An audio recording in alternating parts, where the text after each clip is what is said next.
ఒక్కసారి కొమ్మూరి గోల్డ్ కి కాల్ చేయండి. తాకట్లో ఉన్న మీ బంగారాన్ని విడిపించి మార్కెట్ ప్రైస్ కి వాళ్ళు కొనుక్కుని మిగతా డబ్బులు మీకు ఇచ్చేస్తారు. హాయ్ హలో నమస్తే, వెల్కమ్ టు మనం టీవీ. నేను మీ చార్మి. ప్రజెంట్ అయితే మనకి గత 2 రోజుల నుంచి మనము ఎన్నో సంవత్సరాలు, 1 కాదు 2 కాదు, కొన్ని సంవత్సరాల నుంచి వెయిట్ చేస్తున్నాం. ఆయిషా మీరాకి సంబంధించి తనని అఘాయిత్యం చేసిన వాళ్ళపైన, అదేవిధంగా అమ్మాయికి సంబంధించి న్యాయం జరగాలని ఇన్ని సంవత్సరాలుగా పోరాడుతున్నాం. ఇప్పటికీ కూడా కరెక్ట్గా న్యాయం దక్కిందని అనుకోలేం. అయితే ప్రజెంట్ దానికి సంబంధించి కంప్లీట్ డీటెయిల్స్ ఇచ్చేందుకు ప్రస్తుతం మనతో పాటు పొలిటికల్ అనలిస్ట్ కట్టా కార్తికేయన్. నమస్తే సార్. ఎప్పుడో అందరము అసలు ఇండస్ట్రీకి రాని సమయంలో, అసలు అంత మీడియా ఇంత లేని సమయంలో అమ్మాయికి ఎప్పుడో అన్యాయం జరిగింది సార్, 2007 ఆ టైంలో. అప్పుడు ఎప్పుడో జరిగిన దానికి సంబంధించి ఇప్పటి వరకు న్యాయం జరగకపోవడం, అన్నిటికంటే దారుణమైన విషయం ఏంటంటే అమ్మాయికి కనీసం అంత్యక్రియలు కూడా జరగలేవు సార్. అది దారుణమైన విషయం. మరి ఇదంతా కూడా అంటే సామాన్యులం కాబట్టి ఇలా చేశారా అని వాళ్ళు వాపోతున్నారు. దాని గురించి ఏమంటారు సార్? నిజానికి ఇప్పుడు మనం జర్నలిస్టులుగా ఉన్నాం, కానీ మనం చదువుకునే రోజుల్లో జరిగిన సంఘటన 2007 సంవత్సరంలో ఆయిషా మీరా మీద అత్యాచారం చేసి హత్య చేశారు అనేటువంటి సంఘటన అప్పట్లో చాలా పెద్ద హైలైట్, చాలా పెద్ద సమస్య అది. సో ఆ కేసు ఇన్ని సంవత్సరాల తర్వాత కూడా తేలకపోవటం, ఇప్పుడు ఆ కేసులో మొదటగా చాలామందిని అరెస్ట్ చేశారు. నిందితుడిగా సత్యం బాబుని అనుకున్నారు, చాలా కాలం పాటు జైల్లో పెట్టారు. చివరికి ఆ సత్యం బాబు నిర్దోషి అని తేలింది. అంటే పాపం నిర్దోషి అయినటువంటి సత్యం బాబు ఈ కేసులో నిందితుడిగా కొన్ని సంవత్సరాల పాటు జైలు జీవితాన్ని గడిపాడు. అతని జీవితం ఆగమైపోయింది. పోయిన ఆయిషా మీరా జీవితం అలాగే ఆగమైపోయింది. పాపం అమ్మాయిని అత్యాచారం చేసి చంపేశారు. పైగా ఆ కేసులో అమ్మాయికి న్యాయం జరగకపోగా ఇంకొక సామాన్యుడు, ఇంకొక అభాగ్యుడు ఈ కేసులో నిందితుడిగా మారి పాపం సంవత్సరాల తరబడి జైలు జీవితాన్ని అనుభవించి ఆడి జీవితం కూడా ఆగమైపోయింది, సత్యంబాబు జీవితం కూడా ఆగమైపోయింది. సో ఒక 2 జీవితాలు, ఈ 2 జీవితాలకి న్యాయం జరగాల్సిన కేసు మొత్తానికి న్యాయం జరగకుండానే క్లోజ్ అయిపోయింది. అత్యాచారం జరిగింది నిజం, హత్య జరిగింది నిజం, కానీ ఎవరు చేశారన్నది ఇప్పటికీ తెలియదు. మరి ఇక మన వ్యవస్థలని మనం ఏమనుకోవాలి? ఇంకా సరే ఇది మాత్రమేనా అంటే ఇది మాత్రమే కాదు. ఇప్పుడు వైఎస్ వివేకానందరెడ్డి గారి హత్య కేసు, సరే ఇది చిన్న కేసు అనుకుందాం ఎగ్జాంపుల్, అంటే సామాన్యుడి కేసు కాబట్టి చిన్న కేసు, నేను పెద్ద కేసే కానీ సామాన్యుడు. కానీ మాజీ మంత్రి, ఉమ్మడి రాష్ట్రంలోనే మాజీ మంత్రి, ఏకంగా ఉమ్మడి రాష్ట్రానికి ముఖ్యమంత్రిగా పనిచేసిన వ్యక్తికి సోదరుడు, తర్వాత విభజిత రాష్ట్రంలో ముఖ్యమంత్రిగా అయినటువంటి జగన్మోహన్ రెడ్డికి బాబాయి, అలాంటి హై ప్రొఫైల్ ఉన్న వ్యక్తి ఒక ఉమ్మడి రాష్ట్రంలో మంత్రిగా పనిచేశాడు, ఎమ్మెల్యేగా, ఎంపీగా అనేక మార్లు పనిచేసినటువంటి వైఎస్ వివేకానందరెడ్డి గారు 2019 మార్చి 15 హత్యగావించబడ్డారు. హత్యగావించబడితే ఆ కేసులో పాపం ఆయన కూతురు సునీత గారు న్యాయ పోరాటం చేస్తున్నారు. ఈ దేశంలో అతిపెద్ద ఎంక్వైరీ సంస్థ సిబిఐ ఈ కేసుని ఎంక్వైరీ చేస్తుంది. మామూలుగా సిబిఐ రంగంలో దిగిందంటే మనం ఏమనుకుంటాం? ఖచ్చితంగా న్యాయం జరిగిద్ది అనుకుంటాం, క్లోజ్ అయిపోయి తొందరగా న్యాయం జరుగుతుంది అనుకుంటాం. ఇన్ని సంవత్సరాలు గడుస్తున్నా ఆ కేసులో న్యాయం జరగకపోగా, దోషులెవరో నిర్ధారించకపోగా, పైగా ఆ కేసులో అనుమానితులుగా ఉన్న వాళ్ళు, సాక్షులుగా ఉన్న వాళ్ళు, నిందితులుగా ఉన్న వాళ్ళు, ఆ కేసుతో సంబంధం ఉన్నటువంటి వాళ్ళు 6 చనిపోయారు. అంటే పోయిన వ్యక్తి అలాగే పోయాడు, ఆ వ్యక్తి కేసులో న్యాయం జరగకపోగా, ఆ కుటుంబానికి న్యాయం జరగకపోగా, ఆడబిడ్డకు న్యాయం జరగకపోగా ఇంకొక 6 కుటుంబాల్లో విషాదం నెలకొంది. ఇంకొక 6 కుటుంబాలు అనాథలైపోయినాయి. అంటే మన దేశంలో వ్యవస్థలు ఏ పరిస్థితిలో ఉన్నాయని మనం అనుకోవాలి. చివరికి వివేకానందరెడ్డి గారి వాచ్మెన్ రంగయ్య కుటుంబంతో సహా, రంగయ్య అనుమానాస్పదలో చనిపోయారు. అంటే గర్ర గంగిరెడ్డి కావచ్చు, వీళ్ళంతా కూడా. ఇంకో కేసు కూడా ఉదాహరణ చెప్తాను, ఎవరిది కూడా ప్రూఫ్లు లేవండి ఎట్లా చచ్చిపోయారు ఏంటి. 6గురిలో ఒక్కోళ్ళదైనా సరే పోనీ హార్ట్ అటాక్ అనో ఏది నిర్ధారణ, అందరూ అనుమానాస్పదంగానే చనిపోయారు అని చెప్పేసి ఎక్కువ అనారోగ్య సమస్యలు అంటారు. ఇది రకరకాలుగా వచ్చాయి. ఇంకో కేసు కూడా చెప్తా. చుండూరు కారంచేడు దళితుల మీద కులం పేరుతో దాడి చేసి చంపేశారు, ఓచకోత కోసారు. ఓచకోత కోసింది నిజం, దళితులు చనిపోయింది నిజం. మరి ఎవరు చేశారు అంటే తెలియదు. సినిమా డైలాగ్ లా చెప్తున్నారు సార్, తెలియదు, గుర్తులేదు, మర్చిపోయామన్నట్టు. అట్లనే ఉంది వీళ్ళ నిజంగా అదే ఉంది పరిస్థితి. ఇందాక నేను చెప్పిన ఆయిషా మీరాది జరిగింది నిజం, ఎవరు చేశారో తెలియదు. చుండూరులో జరిగింది నిజం, ఎవరు చేశారో తెలియదు. వివేకానందరెడ్డి గారి హత్య జరిగింది నిజం, ఎవరు చేశారో తెలియదు.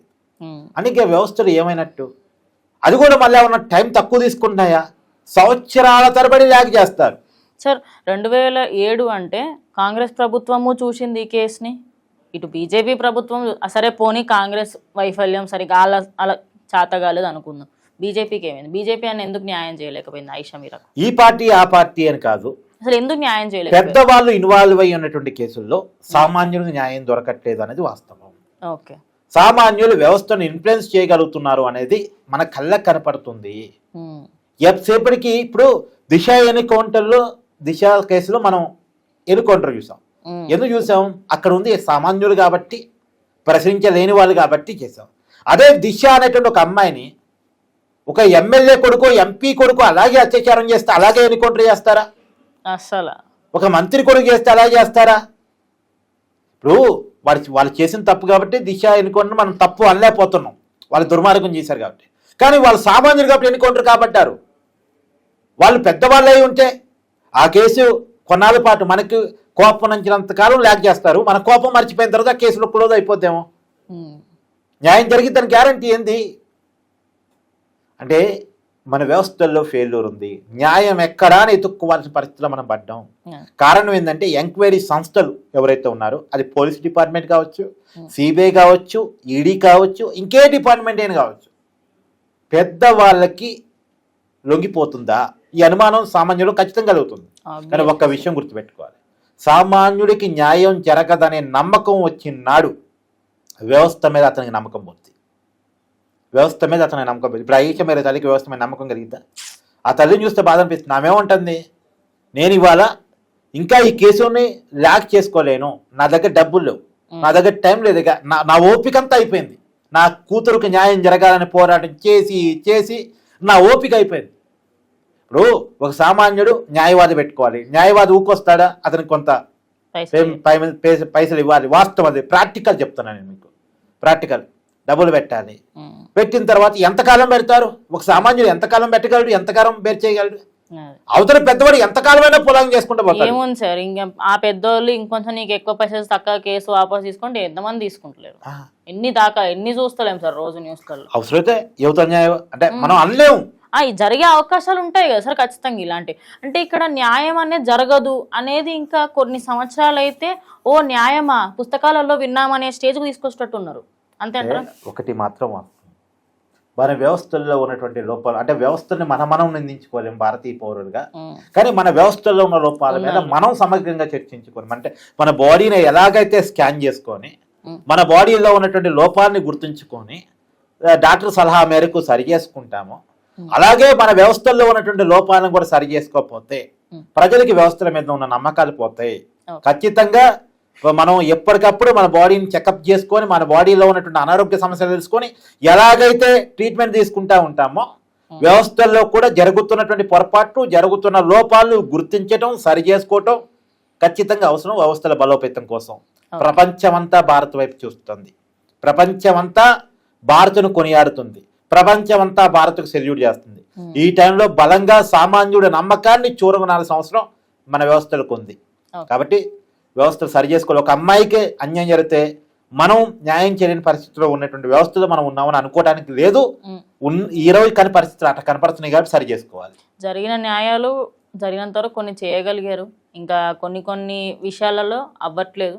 అంటే ఒక లాస్ట్ ఫైనల్గా ఏం మారితే కంప్లీట్గా వ్యవస్థ మారుతుంది అనుకుంటున్నారు సార్? అవినీతి లేని వ్యవస్థ రావాలి, డబ్బుకు ప్రయారిటీ లేని వ్యవస్థ రావాలి, ఎడ్యుకేషన్, విద్య మనిషి కమర్షియల్ కావడానికి ప్రధాన కారణం నేనేమని చెప్తూ వస్తున్నాను. ప్రధానికి మూల అవినీతే ఉంది. వ్యవస్థలు ఎందుకు లొంగిపోతున్నాయి? పెద్దోడికి ఓటు వేయాలంటే ఓటు కాడికెళ్ళే షూరు అంటే డబ్బుకు హై ప్రయారిటీ ఉండటం ఇదన్నిటికీ మూల కారణం.